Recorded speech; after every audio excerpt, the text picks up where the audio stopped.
This chair has a squeak. So to begin, there are two things that are true. Creativity is making something that didn't exist before. And there is an abundance of ideas out there in the ether. So any conversation about our creative spark and where that comes from and how to get more of it should begin with the unknown. The work of anything we do creatively is a voluntary voyage into the unknown. It's reaching out into that vast space, and that kind of makes us as creative people space explorers. Every time you make a creative choice, you're reaching out into this plane of creative potential and you bring something back. That might sound a bit fanciful, so I'll prove it. Have you ever started writing a sentence without knowing how it's going to end?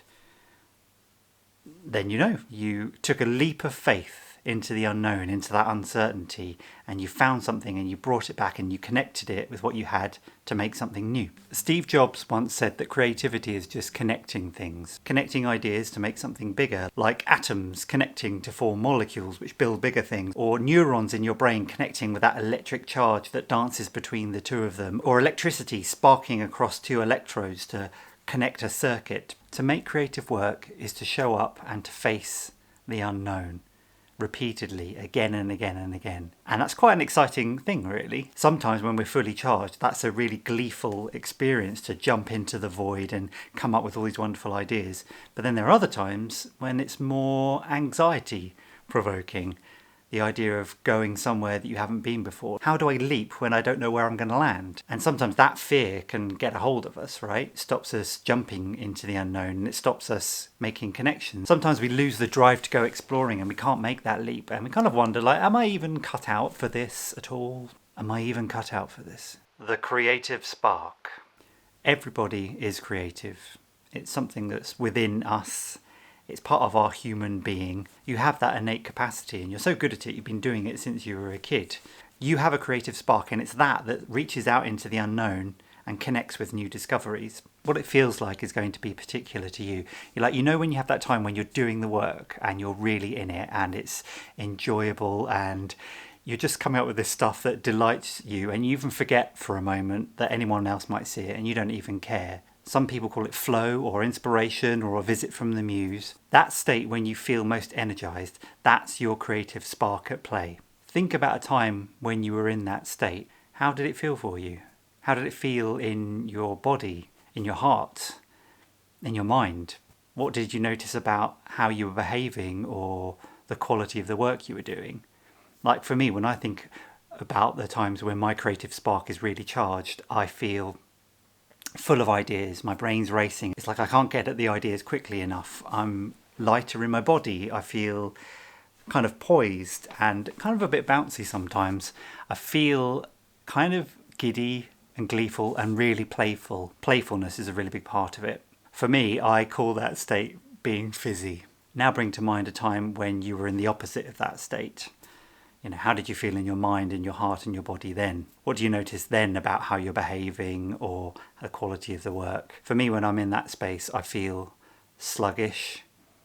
Everything feels hard work. It feels like a grind. I'm massively judgmental about the stuff that I'm creating. Like if I'm writing, I'm just thinking, this is so crap. There are times we feel supercharged, and then there are times we feel less charged when that spark is missing and we kind of wonder if it's ever going to come back. The bleeding forehead. We don't get to choose when we feel supercharged, which is frustrating, right? Because sometimes that time to do creative work is really scarce and it's very precious, and there's this pressure, isn't there, to show up and to get on with it. And we've all absorbed popular wisdom about this stuff that, you know, don't wait for the muse to show up and it's hard work, you need to get on with it. Writing is easy. You only need to stare at a blank piece of paper until drops of blood start forming on your forehead. Now, I don't know who Gene Fowler is. I could look it up. I'm pretty sure his intention probably wasn't about masochism. In any case, I think it's important to acknowledge that that popular idea that you have to suffer to make your art is just rubbish. Can we agree on that? Good. Moving on. I don't know about you, but when I'm depleted and I keep showing up to do the work and it's just not happening, I do get a blooded forehead because it feels like I'm smashing my head against a brick wall. And I think there's a cost of doing that. Persistence is one thing, and we'll talk more about the persistence problem later. But showing up again and again in a way that isn't working for you is foolhardy. What is the net effect of that over time? You'll start to dread your creative work. You'll start to think of it as a grind, something that's going to be painful, and you won't want to do it anymore. Life is too short for that nonsense. What is the point of walking around smashing our melons and feeling miserable about this stuff that we're supposed to love? Maybe there are things that we could be doing to better harness our creative spark. To do that, we need to understand the nature of the creative spark and where it comes from. The electric leap. Picture a bolt of lightning jumping between two electrodes. That's your creative spark reaching out into the unknown and connecting with a new discovery. It's that charge that powers the connection from the idea you've got to the new discovery and forms the new thing. And anything creative is just the result of lots of little leaps like that, lots of little electric leaps into the unknown, stacking up all of these ideas to form something bigger. Which kind of makes the electric leap the foundational unit of all creativity. So what does it take for your creative spark to make this leap? Well, there are two things. Firstly, there's the charge, the power itself, and that's you, your whole being in all of its dimensions, all of your energy and resources and skills and knowledge and the memory of your 7th birthday and that film you absolutely love, like a lot of stuff. In fact, your whole life goes into charging this creative spark. The second thing is two electrodes, a starting point and a finishing point for that spark to jump across. Now, the starting point is you, that sort of dangling end of the sentence that you've got, that beginning, that prompt, that little vague idea. And the landing point is that place in the unknown where that spark will reach out to and grab hold of something. So if we want to be more sparky, there are two things that we could do. We could simplify the leap, or we could increase the charge. Sometimes when we're not feeling so sparky, we can help jumpstart things by lowering our expectations of ourselves and opening up space where we can explore and play. This is about simplifying the leap that spark takes into the unknown. One thing you could try is to make it micro. Make the length of time that you're doing your creative activity even shorter than you normally do it. I'm a big believer in sprints and setting timers and working for little periods of time so you don't get too burnt out. When you're not feeling so sparky, there's a big difference between saying, I'm going to sit down and do this for 2 hours versus saying, I'm going to do this for 5 minutes. Set a target for yourself that's so low that you kind of wonder, does this even count? That's probably the sweet spot on a day when you're not feeling very sparky. Something else you could try is a spark storm. You might be carrying this pressure that you have to make some genius leap of creative imagination, some big thunderbolt of genius that will mark a big breakthrough. But maybe if you haven't got enough juice in the tank, then instead of that big thunderbolt, what about doing lots of micro sparks? Ideation. Instead of thinking, how do I write the rest of this sentence, quickly sketch out 10 versions of what you could do and then pick the best one to build on. You take the pressure of having to be amazing straight off the bat and it helps you be a bit more playful. Another thing you could try is to tell the truth as quickly as possible. If there's something in the way of you getting started, then express that. You could try free writing exactly what it is that's going on for you in that moment, even if it's saying, oh, I feel rubbish, I don't know where this is going. Keep writing, keep writing, keep writing. I did this morning in my creative writing practice. I didn't know how to start writing the scene, so in the character's perspective, I started writing, she didn't know what to say, she didn't know what to do, and I ended up writing some description about a cake, and then an idea for a scene popped into my mind, and I was over the hump and away. What powers your creative spark? Based on a lifetime of making stuff, ever since I was a kid, in all sorts of different forms, and helping other people make things, I've been very curious about what it is that we all need in whatever context to be living a fulfilling creative life. I think that anybody who is living, making and sharing what they love needs 6 things in place to be doing that well across their entire life. Purpose, that's a reason why you're doing what you're doing. Practice, a way of showing up to do the work that you do.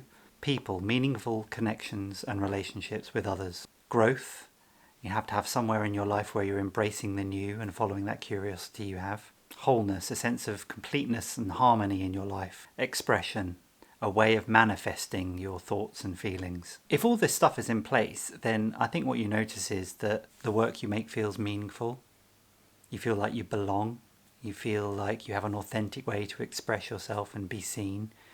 You feel healthy and in balance. You have a practice that fits into your life and how you like to work. You feel excited about what's to come next. Conversely, if those things aren't in place, we can feel aimless, a feeling that what we create makes no difference, a feeling of isolation or being overlooked, feeling like our work is a complete grind, or that our creativity itself is at odds with the rest of our lives and separate. A feeling that we're treading water creatively. And that sucks, doesn't it? The persistence problem. Persistence is good. Persistence is needed to realise difficult things. But persistence when your spark is non-existent is a bit problematic. As we've realised, that's what can lead to the bleeding forehead. But it's difficult to know, isn't it, in the moment? Like, am I being lazy is a question sometimes we might ask ourselves, or am I just not being persistent enough? How do you know if the low charge of your creative spark is just a jumpstart away from being fixed, or if that's a symptom of something deeper? Well, you can watch those weather patterns, right? Keep tabs on yourself and your experience and see if over time a theme emerges. One thing I like to do sometimes is to check in on my energy levels. Like, out of 10, how energized am I, like physically? Right now, I give myself about a 6. Mentally too, what's the quality of my thinking right now? I give myself probably about an 8. I feel pretty sparky actually. Or emotionally, 1 being low mood, 10 being bright and happy. How am I feeling? Again, probably about an 8. Yeah, I'm feeling pretty sparky today actually. You can reflect on yourself and your practice through journaling, like morning pages. I find that very useful for checking in to see if something is repeatedly happening for me. Or you could use those 6 pillars of creative living that I talked about to do a bit of an audit of where you're at in your life and see if there are any gaps or things that aren't quite as you'd like them to be. The better you understand what's going on for you, the more you can influence a better situation for yourself. Persistence is about showing up over time. So think of this as the game of a lifetime. It's not just my creative spark today, but my creative spark making those leaps for years and years to come into the future and all the different things I'm going to be working on. Whether you're depleted or not, it can be really valuable to understand what helps keep your unique creative spark charged. The Creative Spark Generator. Here's an exercise to better understand some of the resources you need to generate your creative spark now and into the future. This is like a 5-minute exercise. You're going to need a notepad and a pen.